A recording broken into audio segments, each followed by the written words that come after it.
Bien. Mesdames et messieurs, bonjour. Merci à nos amis qui nous donnent l'opportunité ici de porter notre parole à Bruxelles, au cœur de l'Europe, pour expliquer la réalité ivoirienne.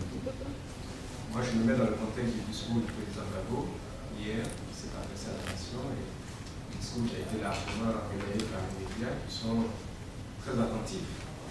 Et je les en remercie de la situation en Côte d'Ivoire.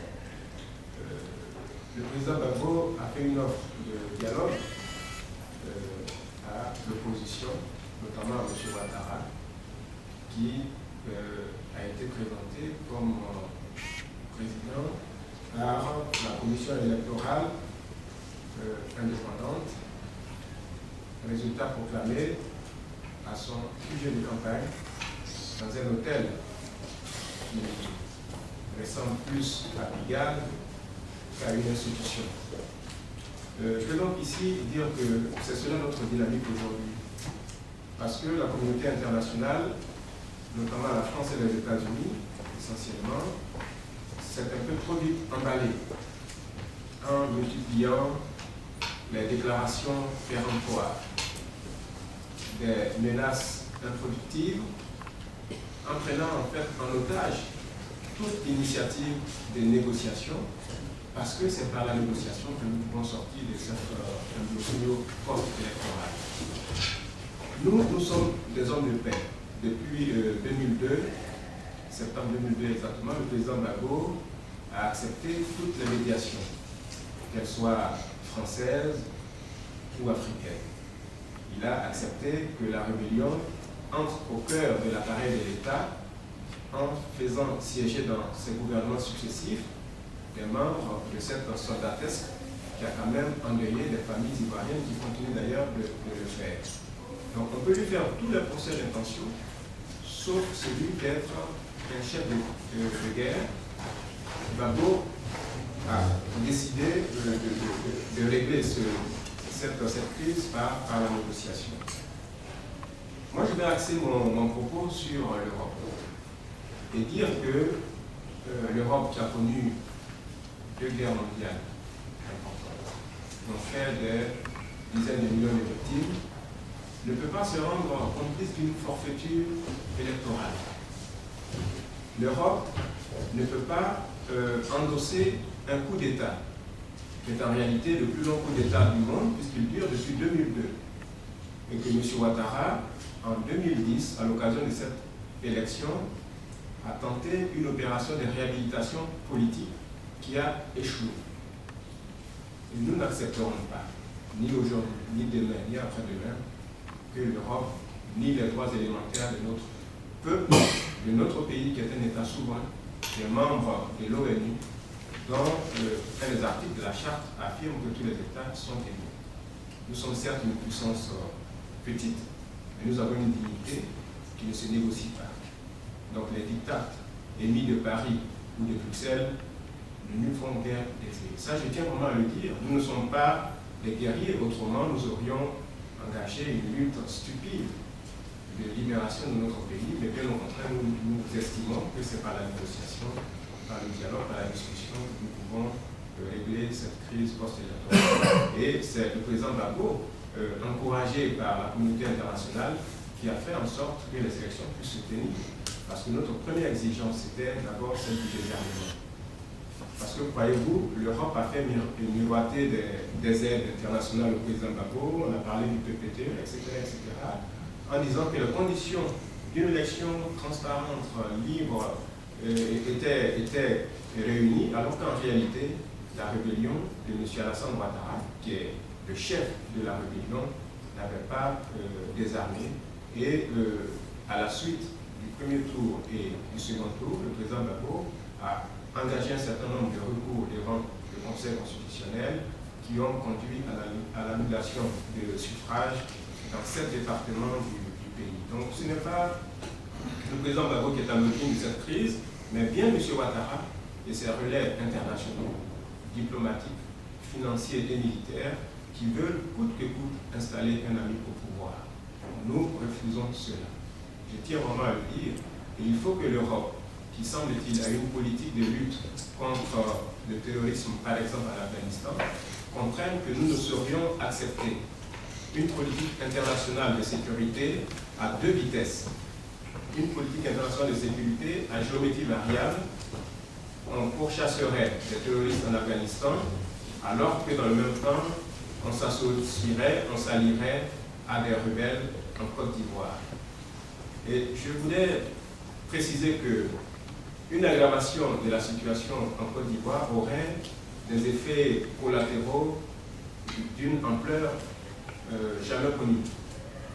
Ce ne sont pas les seuls Ivoiriens, les seuls habitants de la Côte d'Ivoire qui souffriraient d'une crise militaire, parce que nous savons les intentions de la communauté dite internationale qui se résume en réalité à deux puissances, les États-Unis et la France. Nous savons, et ça je tiens à le dire, et à interpeller la communauté européenne, que ces deux puissances ont l'intention d'armer des forces africaines pour mener un raid sanguinaire contre la Côte d'Ivoire. On voudrait instrumentaliser le Nigeria, dont le président préside la CEDEAO, et deux autres pays africains voisins de la Côte d'Ivoire pour une aventure militaire qui pour nous n'a pas lieu d'être, puisque nous avons une constitution, nous avons des lois ivoiriennes qui ont apporté la preuve que le président Gbagbo reste et demeure bel et bien le président de la République de la Côte d'Ivoire. Et bien entendu, on instrumentalise la CEDEAO et l'Union africaine, mais qui sont des organisations qui ne sont pas impartiales. Le président du Nigeria, par exemple, M. Jonathan Goodluck, est au rang des financiers, des bailleurs de fonds de M. Ouattara, puisque pour l'élection présidentielle de 2010, M. Jonathan Goodluck a apporté une contribution de 1 milliard de francs CFA à M. Alassane Ouattara. Il ne peut pas être juge et arbitre. M. Abdoulaye Wade est également un ami de M. Ouattara, lequel lui a rendu une visite entre les deux tours de l'élection présidentielle. Donc sa bienveillance est forcément très intéressée. M. Compaoré, qui est membre de la CEDEAO avec le Burkina Faso, est quand même le parrain de la rébellion. C'est son pays qui a servi de base arrière à la rébellion qui endeuille le pays depuis 2002.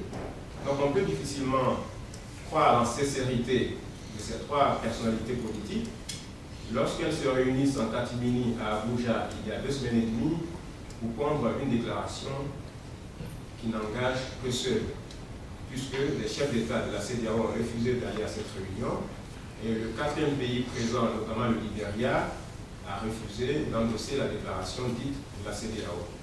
C'est une instrumentalisation d'une organisation sous-régionale qui n'agit que sous la dictée de la France. Et nous refusons cela. Instrumentalisation également de l'ONU par la France, qui a toujours été à l'initiative de toutes les résolutions concernant la Côte d'Ivoire. Et bien entendu, à travers l'ONU, la France poursuit son ambition de renverser coûte que coûte le président Gbagbo. Donc là aussi, j'en appelle à l'Europe, à ses dirigeants et au peuple d'Europe, aux populations européennes, pour qu'elles refusent que leurs impôts servent à financer des opérations de déstabilisation. Aujourd'hui, nous savons que la rébellion a des moyens financiers, militaires, elle a de la logistique, elle a du renseignement qui est fourni par des parties européennes, et notamment les forces licornes françaises qui les informent. Et je ne pense pas que la mission de la France soit de déstabiliser à l'infini notre pays. Nous avons un désir de paix. Nous souhaitons construire la paix. Nous voulons dialoguer. Le président Gbagbo l'a dit hier soir. Autrement, nous entrerions dans un cycle de violence majeure et il faut faire en sorte que toutes les velléités de quelque côté que ce soit soient rapidement annihilées et que nous puissions nous asseoir à une table pour discuter et négocier. On a beaucoup brandi, je disais tantôt, le chiffon rouge de la CPI. Nous sommes à l'aise sur cette question, puisque tous les Ivoiriens, de l'homme politique, de la femme politique jusqu'au jardinier du coin, sont fondés à aller devant la CPI, soit pour porter plainte ou pour répondre d'actes qu'on pourrait leur reprocher. Depuis 2002, M. Ouattara et sa rébellion ont fait un peu plus de 5000 victimes, sans oublier les crimes économiques, le pillage des ressources de notre pays, le café, le cacao, l'or, le Burkina Faso qui est dans un désert, figure quand même au rang des exportateurs de café et de cacao. Allez-y comprendre quelque chose. C'est vrai qu'il y a on a des règlements climatiques ces derniers temps, mais je ne pense pas que le café et le cacao poussent même exceptionnellement, soudainement au Burkina Faso. Donc là aussi sur ce sujet, nous sommes à l'aise. Et tout à l'heure, Maître Hamza, qui est avocate au barreau d'Abidjan et avocate de l'État également, vous en faites sur la question des droits de l'homme. Un dossier a été constitué, notamment à l'intention de la Cour pénale internationale. Elle et moi, nous étions même à Bruxelles il y a 6 ans pour saisir la CPI suite au massacre de 70 Ivoiriens par les forces du clan devant l'hôtel Ivoire. Et n'eût été des pressions politiques, je peux vous le dire, aujourd'hui, M. Chirac, qui coule une retraite paisible, Mme Agnew Marie, qui est devenue ministre des Affaires étrangères, mais je crois ministre de la guerre, puisqu'elle a un discours très guerrier, ce serait, en tout cas, rendu devant la CPI pour reprendre un certain nombre d'actes. Donc, nous sommes sans complexe sur ce sujet-là, parce qu'il s'agit d'abord de droits humains, et tout ce qui va contribuer à empêcher les crimes, des massacres doit être fait, et ce qui doit contribuer à l'éclatement de la vérité doit être engagé. Donc, à tout moment, c'est quand la CPI voudra, les Ivoiriens, que ce soit les décideurs politiques ou autres, sont prêts à répondre d'un certain nombre d'allégations. Et j'espère que M. Ouattara, qui est le parrain de la rébellion, qui est l'opérateur principal de la rébellion, qui est le bénéficiaire de la rébellion, le financier de la rébellion, j'espère que M. Ouattara aura également le courage de se rendre devant la CPI, bien entendu en compagnie de M. Soro, dont les Ivoiriens savent bien comment ils ont participé au massacre, par exemple, en octobre 2002, et 86 gendarmes, un charnier qui a été découvert à Poitiers, et dont personne ne parle. Naturellement, il s'agit de rebelles, ce sont des hors-la-loi, on ne peut pas avoir la même exigence vis-à-vis des rebelles que d'un homme d'État comme Gbagbo. Mais puisqu'il s'agit des droits humains, on ne peut pas avoir des lectures à géométrie variable, une politique de 2 poids 2 mesures, une conception à 2 vitesses des droits de l'homme. Il faut donc s'intéresser à tous les cas de violation des droits de l'homme. Donc, chers amis, journalistes notamment, je reste ouvert à vos questions. Juste un mot pour dire que sur la souveraineté, le président Gbagbo l'a déjà dit, nous n'avons rien à négocier. Il faut que l'Europe en ait conscience. Et nous ne renoncerons pas à nos lois. Nous ne les viderons pas de leur substance pour faire plaisir à la France et aux États-Unis. Je voulais également dire que les enjeux économiques, le contrôle des ressources de la Côte d'Ivoire et du Golfe de Guinée, qui est une branche de contrôle, ne saurait être une raison suffisante pour engager une aventure militaire en Côte d'Ivoire. Parce qu'en réalité, le président Gbagbo ne reviendra pas sur la décision du Conseil constitutionnel.